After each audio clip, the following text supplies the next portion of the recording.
there are just some days when nothing works. The wormy side of the apple, you thought you took the worm out, it laid eggs, it had babies. There's not a worm, it's a snake with big fangs sticking its head out of the apple. But it's how you react to it. Hello, snake. Hello, worm. Yeah, right. Well, you're high protein as I bite you in half as I try to eat the apple. Well, it's how you react to it, man. Seriously, that's it. Yeah. Dented. Okay. I mean, it is. I want to take you and Joel Osteen and beat you both into a cerebral palsy with the same baseball bat. Label up. Donk, okay. Boink. Well, Sing. that's fine. Well, by the way, if you wanted to, I was going to get it to you, not as a joke, but and I know we disagree on Joel Osteen, and we always will, and hopefully our viewers will too. I think he's an insincere, slimy sack of syrupy shit who's just in it for the money, and he's a grinning fucking Satan. But there's a thrift store on the way to where we're going to record today, and there was about 10 audio and video packs. They were $3 each, and today's half price day, so it'll be $1.50. I was going to buy them for you, not even as a joke. I know that helps you. I mean this sincerely. If it helps you. It did 10 years ago. It helped me, but yeah, it helped me get on the path that I'm on now. Because I looked at it and I'm thinking, okay, somebody else woke up to his bullshit and donated it to the store. They probably spent $5,000 of their last money so he can live, in a triple mansion, whatever. I hope he's able to buy 2 more jets. Well, he probably is. Because he doesn't take any money from the church at all. Oh, no. No, he doesn't. He doesn't. It's all from his books and speaking. That's documented. He's doing the Lord's work. Yeah, he is. Okay. He is. Good for him. Well, so are we. I mean, seriously. Well, if there was a Lord, I'd rather have him be like us than that smarmy prick. I just do not like him at all. He just really turns me off, and I tried to have an open mind. I looked at him, and I listened. The devil feels the same way about God that you feel about Joel. He is the devil. You think he's the devil? I do. I think he's a lava-spewing devil. He puts on that cute little face. He's a good-looking guy. Curly, white teeth. Awesome and teeth. He's probably banging half his parishioners. I just think he's insincere. I could be totally wrong, and I hope I am. That's the feeling I get. And I tried, and again, that's a feeling too. There are some people, and I find the most evil ones, have a charisma about them. Right. Or they wouldn't. Like your dad? Oh, and you talk about your dad too. Yeah. There are people that, he must be so lucky to be his kid. He's so funny, so charismatic, and it goes to a certain level, not a depth. But maybe they're like around the bar. My dad was at church. Oh, Brother Russ, he did everything. And then, he'd come home and beat the shit out of us. It's like, okay, they don't see that part. And it's just that they can turn it on and off. A lot of people do. I'm sure guys do it too, but women, they're nice on the date. They look all that, and then they do one thing. You put the salt on the wrong thing, and there's just a time when the gloves come off. I think with anybody, it's that way. Friendships, relationships, anybody. But I don't like him. I just think he is the devil. And it does, smiling, all nice, and just sticking to you for the money. Wouldn't piss on your teeth if your mouth was on fire. Wouldn't help you. When the hurricane came, he didn't put anybody in it. Didn't close up the church. Don't want any muddy water in my church. I'd have done the same thing. I'd be like, hey, does this look like a shelter, or does this look like a place of worship? This is my Get tax out of here. deduction. Get out of here. I got expensive TV cameras I don't want anybody tripping over. That's exactly right. I got 6 more payments. This thing is mine. Right, and had you watched the news, you wouldn't be here anyway. So you'd have got out of the way of the hurricane. They didn't have TVs. So, because, again, they, aren't part of the world. They're resisting everything in the world rather than flowing with the world. They got to resist everything. And it's not working for them. You got to go with the flow, man. Go with the flow. It's like toilet water. Go with the flow. Right. And look what happens when that giant turd lodges up the pipe. Right? Yeah, he is the giant turd. That plugs. I could not get enough of him at a time in my life. Seriously, okay. Yeah. Jokes aside. Amen.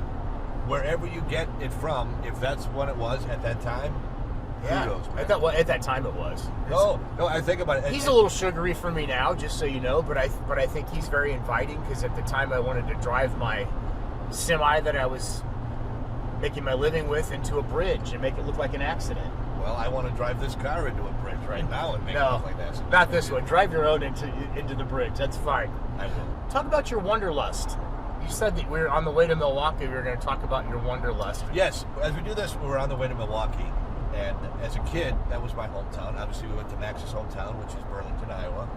And I don't know if you had wanderlust, but things were so horrible here that even as a kid, I wanted to leave. And I think that whole escape thing is why a lot of people do a lot of things. Drugs, alcohol, you want to join the circus, that whole myth of everything's going to be better. Not necessarily true. And we're going to be going to the house where I grew up. And when I was a kid, I had a bicycle, and I wasn't supposed to go around the block. I don't know, 5, 6, whatever it was. And I snuck around, and I went around the block when I wasn't supposed to. Man, did that feel good. Stolen melons taste the best. Whatever, sacred cows make the best hamburgers, whatever analogy you want to use. And then I wasn't supposed to go off the block, and then I went off the block, and it just kind of snowballed over my life. I took a city bus to school in 6th grade. They took 2 people from all the public schools in Milwaukee that was allegedly the most creative, or potentially, and they put us in an alternative open classroom school. That was back in the 70s, which is a euphemism for basically fart around and do nothing all day. It was a horrible flop of an idea. But I was in the one for my school, and we took a city bus. And I wasn't supposed to go anywhere but just to school and back. And I got to know the city bus system when I was 12 years old, because I would go all over the city because they gave us bus tickets. And then anytime I got a chance to go to Chicago, my first rattle trap car that I had that wouldn't make it around the block, I got on the freeway and I drove 90 miles from Milwaukee to Chicago. And it was just a thrill. I remember being in Chicago before, and I was downtown, and my check engine light was on, and it had a loud muffler, and it was just wonderful adventure. Then one day, I was working at a restaurant as a cook at a steak restaurant, and I hated it, and I had saved all the money I could save, which was $150 at the time. That was a lot of money. And I had a bus ticket, and I said, how far can I get with a round-trip ticket from Milwaukee with $150?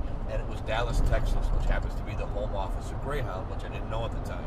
So I took my break, and I told the salad bar girl, I said, I'm taking my break, I'm not coming back. And she looked at me like, take me with you. And she wanted to go, and I got on my bus, and I drove all the way, rode all the way to Dallas and back. And I got to Dallas, and I was there for about an hour and a half. And I'm thinking, you know what? I don't know anybody here. I'm 19 years old at the time. I had a round trip ticket. I got something out of the vending machine, and I got on a bus and I came back to Milwaukee. I had the wanderlust, man, and I didn't have a job. But riding in a bus to Dallas cured that shit. Yes, it did. In a hurry. I think it was Roosevelt got shot in Milwaukee. So that's a little fact. And you always hear about famous people. Is anybody famous from Burlington, Iowa? Sure. Who? Fred Mertz. Really? Yeah. William Frawley Yeah.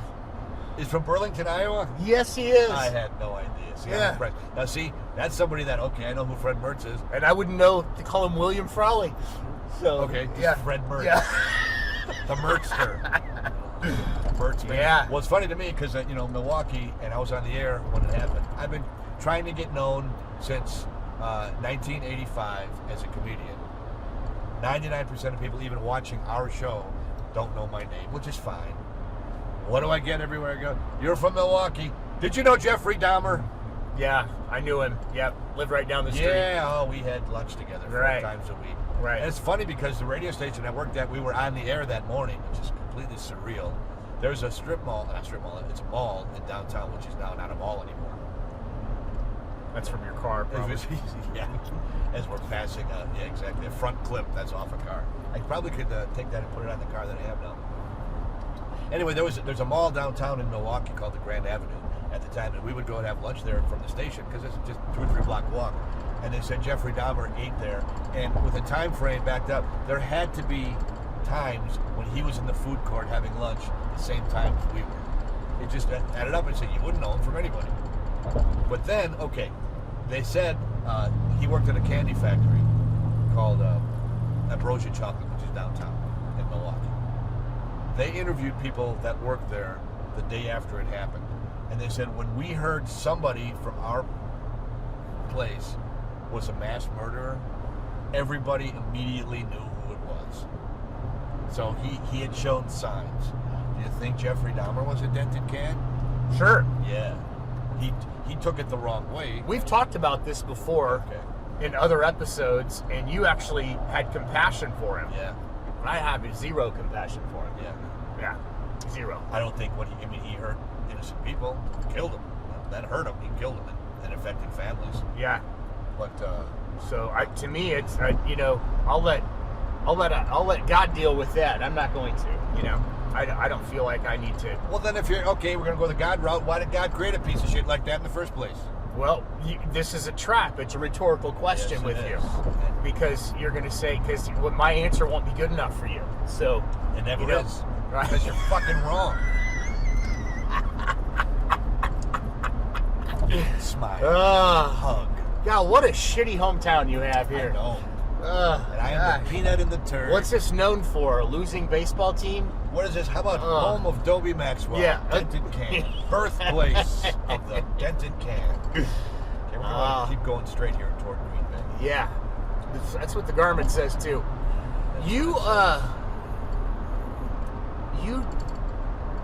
This is actually really nice. You never been to Milwaukee before? Yeah, I've been to Milwaukee, but we're driving through on a beautiful day here in August of 2021. It's a beautiful city. No? Do you appreciate anything at all? Yeah, you're totally right, man. I know. I try to be positive. I really do. I know people don't look at it that way, and I don't. you don't. Okay, Try to be positive. I do. Come on. Okay. I think you're nice. I think you're nice to people. I think that's real. You do try to be nice, but man, you're definitely not. How can I look at a flaming pile of shit in front of me and not say that's a flaming pile of shit? Plug your nose and look past the pile of shit. Okay, I want to kick Joel Osteen right in the balls. Why creating this monster. Joel? What? Because he's the one that ignited your fucking bullshit. No. Good. Oh, man. Well, you're focused on the bag of shit all the time. Yeah. It's just right in front of my face. All the time. Yeah, it is. It's all the time. Yeah. I mean, it's never not in front of your face. No, I know. What about this beautiful day? It is a beautiful day. What about the fact that you can walk around and your eyes work, you can hear, you can use your hands. What? Yes. You're totally Right? You're totally right. Not this car. Just keep going straight. Don't get off. No, don't get off. Please, you're getting off in the ghetto. The garment is leading us right into death.